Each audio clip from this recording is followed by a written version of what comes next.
It was a really toxic, horrible, shitty relationship, if I'm honest. And then I did advanced intimate waxing. So obviously you're doing the down below areas. One day I took a call from somebody that was asking for the service, and I thought, I just had this really weird red flag, like, oh, this guy's not.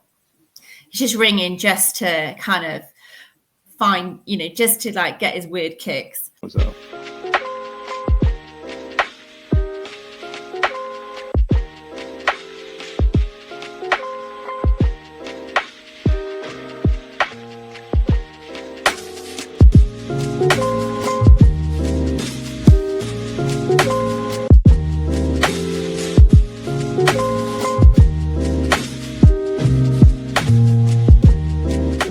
Good evening, ladies and gentlemen, or morning, depending on where you are. Welcome to another edition of Entrepreneur Insight. And this week's guest, we have the beautiful Becky. I used to call her Bella, but that's her business name. But she'll tell you more about that as we go. Becky, how are you doing, sweetie? I'm good. Thank you for having me. No problem at all. Okay, Becky, let's start from the beginning. Introduce us, tell your name and what you do, and then we'll get into it a bit more. So my name is Becky, and I own a salon called Bella Beauty Laser Luxe based in Gloucestershire. And we specialise in all waxing, including intimate for men and women, laser hair removal, and advanced skin treatments. All right, cool. So, okay, what made you start this business? Well, it's 20 years ago now, so I've got to think back that far. So I had moved to Bristol, and I was looking for a part-time job, and everything that I got offered, they kind of kept offering me management roles, which I didn't want. At the time, my daughter was only 4. Okay. And I decided to retrain in beauty. So I was actually on a weekend away in Palma with a partner that I was with at the time. It was a really toxic, horrible, shitty relationship, if I'm honest. and we'd actually had a really horrible time until like the last day, when he decided that he would be, nice to me that day, and we were discussing what we wanted to do with our lives. And so I decided to go to college. Okay. And study initially waxing, and then it just went on into more beauty, and I ended up opening a salon. Okay. So before you went or retrained, what did you do before you was into beauty? I'd done all sorts of things, really. I had worked in car sales. I'd been an air stewardess. I'd done a lot of retail. Right. I'd been a wedding planner. Okay. So yeah, all sorts, really. Okay. And so you didn't fancy none of those jobs? No. So, get rid of those jobs. This beauty. Went around the houses. Right. Yeah. All right. So what was college like? Because you retraining. What age did you go back into college? You don't have to tell me your age. So I was 31 when I went back to college. So luckily, the class that I was in, a lot of us were a little bit older. Okay. So yeah, and I think it was an advantage of me being able to actually open the business as an older person, because I think it's tough for young girls coming out of college, newly qualified. A lot of people feel unconfident, like, being around somebody that's young and slim, and obviously I was a bit older and a mum, so I think people felt a bit more at ease with me. Okay. Yeah. And you enjoyed it? Loved it, yeah. Sorry, I'm fidgeting because I'm trying to get my dog to get up on the seat. Okay, I knew that she'd kick off as soon as I was on Zoom. Everyone wants to see who you're talking to. Like, oh, you're shooting. Yeah, that's what it is. So college, you enjoyed it, and how long did the course last for? So it was 40 weeks. Initially the course was just a night school course, and that was it was part-time. And then while I was there, the lecturer said to me, look, you seem to be really getting into this. Why don't you do the Beautician's diploma, which was more of a full-time course. So it was 2 days a week theory and 2 days a week like working on members of the public. So yeah, it was hold on a minute. When you say working on the members of the public, what did you have to do? Go and grab someone who looked awful instead of yeah, just out on the street.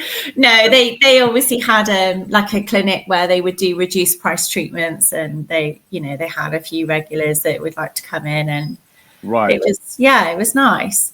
And so you perform. What did you perform on that person? All sorts of things, depending on whatever we were sort of focusing on at the time. Mm-hmm. So it might be facials, it might be pedicures.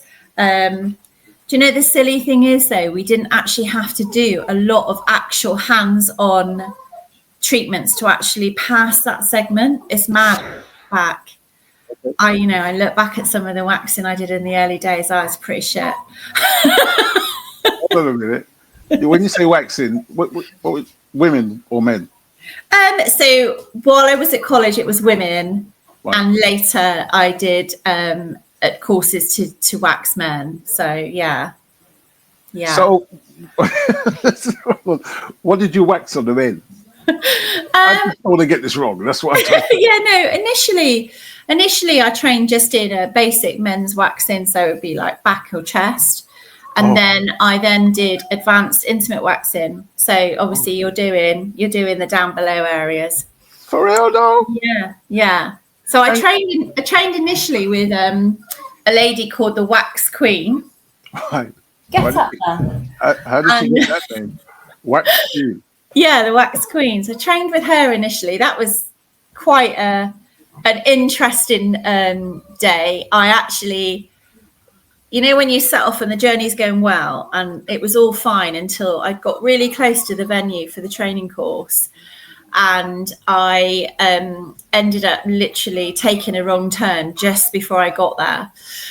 And I literally was like, oh shit, I'm going to be late now. So I got there in a bit of a flurry, walked into the classroom, and all the girls were stood around the treatment bed, and she's like, oh, come in, love, put your bag down. She's a bit cockney. She was lovely. She was like, yeah, come in, put your bag down, sweetheart, gather round. And there's this man, I kid you not, stark naked, led on the bed with a little towel over him. Yeah. What? Surrounded by all the students? Yeah, literally. And it kind of was like, I was a bit like, oh, there's a naked man led there. And it was just the funniest thing.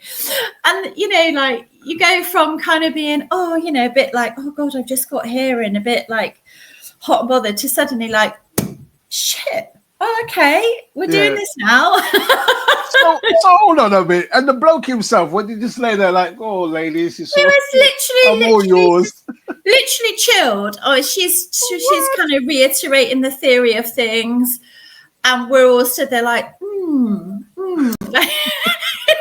Small knob, but it's all right. He had a little towel over him. So I was like, oh my God. But her way of teaching was, you're just going to do this. Yeah. And she had obviously regular customers of hers that were prepared to come in and be models for the day. And at the end of the day, some men anything to get their knob touched. Okay, literally. I mean, she was really good, and there was no way that she was going to let anyone be kind of injured during that course. So they were obviously going to be fine. But yeah. Any disappointments? Like, I thought you didn't do that properly, love. No. No, it was all good. Wow. Yeah. Okay. So we done the waxing treatment, and so that's the college side of things. And then so you got a light bulb saying, "Oh, I want to start the business." How did that come about, and where did you first start? So there was very few people at the time that did that treatment in the area that I worked in, and I thought, why should women be able to get this service in many places, but men struggle to find someone?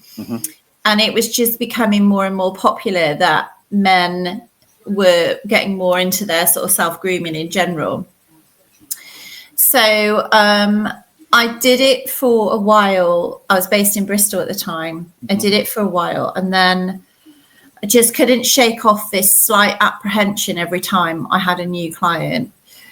And then one day I took a call from somebody that was asking for the service, and I thought, I just had this really weird red flag, like, oh, this guy is not, he's just ringing just to kind of find, just to like get his weird kicks. Right. And so I quickly said, do you know, we don't offer that anymore. Unfortunately, the therapist has left, but I can put you in touch with another clinic in Bristol that do it. Are we talking about happy endings here? No. It's still waxing. Okay. I think I just got this vibe that he was strange. Right. Okay. So, yeah. So anyway, he went, oh, that's great. Have you got their number? And I said, yeah. Bear with me. I'll look it up on Google. And I knew that this salon was a male therapist-led salon. Mm-hmm. So I thought, that'll teach you if you're being a bit weird. Mm-hmm. So I'm on Googling this number, and obviously the line went quiet. And in the background, I could hear what was quite obviously an adult film playing.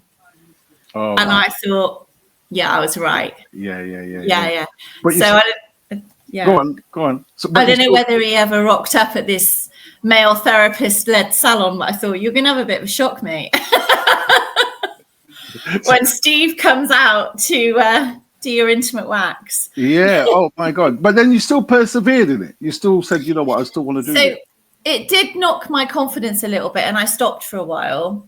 And then I thought to myself, this is silly, because like this is a way of earning money, and like, why am I letting the odd sort of sad situation like stop me? So I looked into training with a male waxing trainer.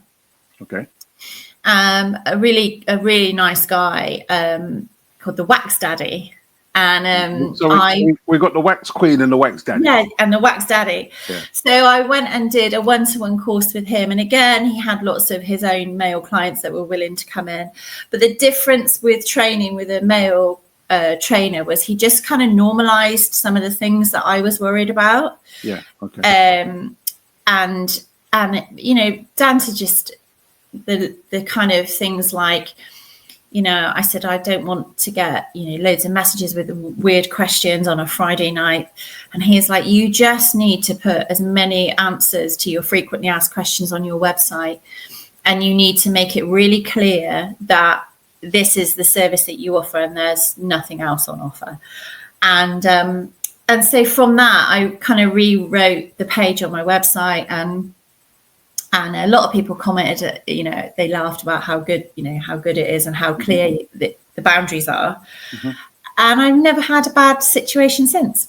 And it just completely changed the way that I now view a male client coming to me. I don't think of them any differently than I would a lady booking in. Right. So it doesn't matter. So your salon is done unisex. Is that what you're saying? Yeah. Okay, great. And how many people work for you? Or is it just I actually don't have any employees anymore. Wow, so you do this all yourself? Yeah. So many years ago, I did have a salon in Bristol, and I did have employees. And then the recession hit and girls just kind of left naturally. And I decided not to re-employ. Mm-hmm. I was on my own for a bit. And then in the end, I had a couple of really good therapists that were self-employed. So that was nice, because obviously they came and went and suited themselves as to when they worked and all the rest of it. Mm-hmm. And that was fine for a while. And then I sold that business in 2013. Okay. And since then, I've just worked on my own. So you sold the business and then you decided to go and work on your own, doing the same thing, unisex, men and women? Yeah, so rather than working in Bristol, I moved the business to where I was living at the time, and I bought a 22-foot Airstream caravan, the silver American. Yeah. So I worked from there. Oh, wow. Yeah. That didn't that look suspect? Like, well, I thought I'm going to a shop. I go, what? No, I think, do you know what? Come on. I think it actually was a really good USP at the time, because my ex-husband at the time was really poorly, and I needed obviously to be the breadwinner. And I just sold this business thinking, I was going to have an easy life and work a bit part-time. And then he fell ill. And so having the Airstream, I think, worked really well because people are naturally curious as to, I wonder what it's like inside. Yeah. So it worked really well. So, and how long has that been running for? So I had that for about 8 years, and I sold that in 2021. So I did the really intelligent thing of splitting up with my ex during lockdown. Oh my God, during lockdown? Yeah, during lockdown. Well, yeah, I guess you find out a lot about each other during lockdown. Yeah, literally to the point that I actually moved into my house in between lockdowns. So I was like, oh God, are we going to make this before they lock us down again? So yeah, I then obviously had to put the Airstream into temporary storage. And my dog is loving this. She's going to be so fat because I'm just giving her these treats to keep her quiet. So yeah, it went into temporary storage. I then sold it on, and I moved into a friend's beauty salon and just rented a room from her for a bit. I got back on my feet. And actually, I was a bit sad because obviously you go from having your own place to renting from someone else. But you know what? It was a really great couple of years. I was surrounded suddenly by having colleagues again. And it was just, it was a really lush time. I was a bit of the mother hen of the salon because I was the older one. So I was the one always kind of making sure everyone was not drinking, but had water. And whatever you say, son. You say, you know what I mean? It's a case one of you should give them a bad design. You know, they're drunk anyway. They wouldn't know. But at the same time, so you're in the saloon. You're not really owning your own business. You're renting a space. What do you want to do with your business now, then? Because so things have moved on again. So the girl that I rented from, sadly, she struggled through COVID, and in the end, she had to close the salon. It would be, about 18 months ago. And we both ended up moving literally 5 doors down to a local hairdresser's. We were like with our tails between our legs, like, can we come and rent from you? Yeah. So she's changed her business model a bit herself. She's now gone more into fine line tattooing. Okay. And so she has the room most of the time, and I just do 2 half days a week just in the town. And the rest of the time I work from my home-based clinic, which is in my garden. And that's where I do all of my laser hair removal, my skin, and my waxing and stuff. So yeah, it works great. It's a nice balance. So basically now your business is at home. You work from and that's how's that working out for you then, working from home? It's actually worked out really well. So people quite like the fact that it's a bit more peaceful, it's a bit quieter, obviously it's private, so I've got the best of both worlds because I've got the option of like a high street environment for people that just want to nip in quickly, and I've got more of a peaceful environment for people that want to come for skin treatments. We made the decision about a few months ago now to bring all of the skin treatments home because I was trying to do a bit here and a bit there, and I thought, no, they're just going to put all of the skin treatments in one place so that if someone comes in and they've booked a certain treatment and on the day I think, no, actually you need this, I've got everything with me. I can kind of be a bit more bespoke. Fully equipped. Yeah. Well, do you not get a bit nervous, or does it come in the back? What if, are you not frightened of anyone knowing where you live? Do you know what? I made a rule that I don't treat male clients at home. Having said that, I do have the odd client that I've known a long time, and you get to know someone. So that's fine, but I don't have like any new male clients at home. They have to kind of pass the probationary period. Pass the test. Yeah. Pass the test. Pass the weirdo test. Yeah. But something like that. So, okay. So you're working from home now, right? Yeah.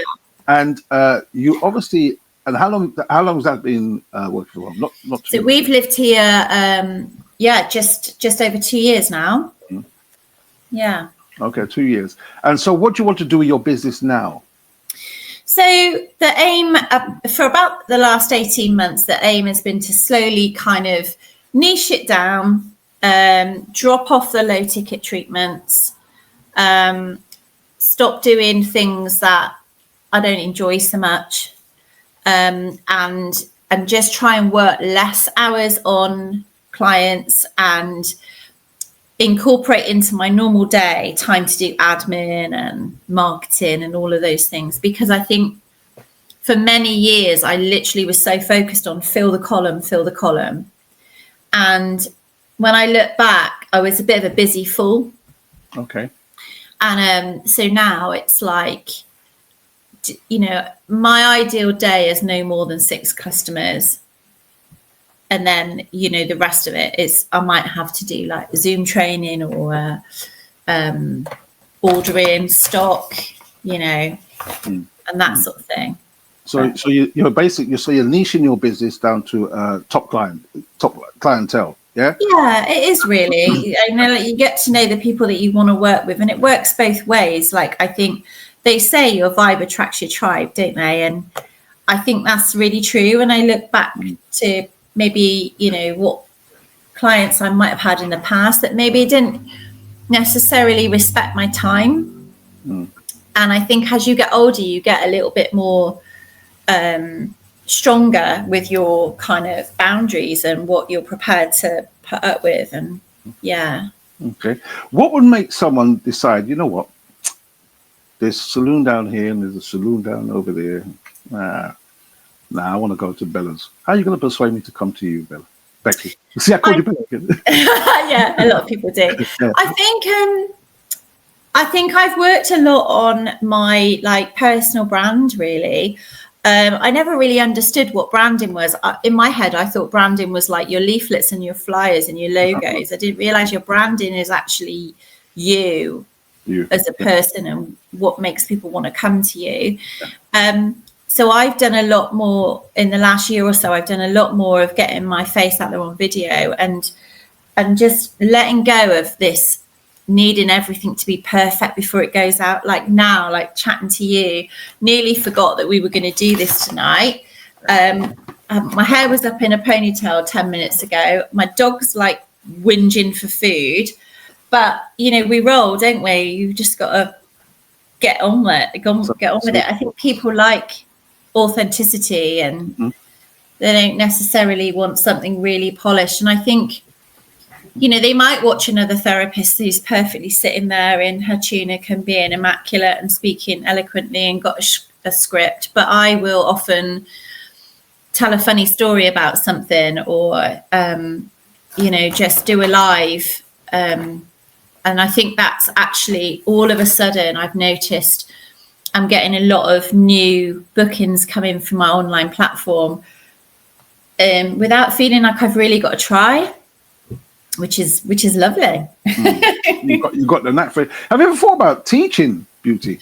I did actually teach for 2 leading tanning brands in the past. So I used to teach either in salons for small teams to teach them spray tanning, or I would teach in colleges. So I used to cover from Basingstoke right down to like the Glastonbury area. So that was fun, you know, going in and teaching students. Okay. Yeah. Here's the thing, right? Here's a scenario for you, right? Right. I'm gonna go and do a film, right? I'm presuming that you do all colours, all creeds, regarding all the genders. I'm presuming. Is that correct? Okay. Yeah. So I'm gonna go and do a film, all right? And I want to look the top. So when as soon as they see me, they go, he's got the job. All right. What are you going to do for me? Now, listen here. Don't say you got to do about 2 hours work or 10 hours work to get me to look tip-top shape. No. What are you going to do for me, son? And then, look, I'm going to sit here looking glum. Well, I do. I think you look great as you are, like, you know, but I think, you know, everyone can always benefit from a skin treatment, can't they? So, you know, yeah, something like, you know, I don't know, radio frequency tightens everything up a little bit. Microneedling will give you one microneedling treatment will give you the equivalent of a year's worth of taking collagen supplements, which as we get older is sold. It's all right. Yeah. Sold. Where are you again? Where are you based again? Oh man, but I don't want none of the waxing stuff. No, right. No, son. I'm sure. Does it hurt, by the way, waxing? Well, it's not like people ask me that. I mean, it's never going to be very pleasurable. You're ripping the hair from the follicle, but it is all about keeping the skin taut and, you know, and just applying pressure to the skin straight after that you take that strip off, because then you're taking that initial sting away. Yeah. It Yeah. sounds painful. To be honest to you. But I'm coming from a man's perspective. I mean, a woman, it might be different for women, or is the pain equal? I don't know. I think the pain's kind of equal. I mean, obviously men and women are built differently, but it is definitely about, you know, like with male waxing, I will guide the man and say, this is what I need you to do. I think a lot I think a lot of people conjure up this image that there's a lot of touching. There isn't, you know, that it's me saying, this is where I need you to pull, stretch, do whatever. And as long as you do that, then obviously it's going to be less uncomfortable. Okay, brilliant, man. I mean, what areas do you think now? We're talking about waxing and beauty. What do you reckon you specialize in? Do you know what? It's really weird. This week, it's been a bit of a pain. I've my laser hair removal machine broke down on me yesterday, and having to rearrange people while it is collected, taken back to where I purchased it for them to fix it and bring it back. And it made me realize that how much of that I do.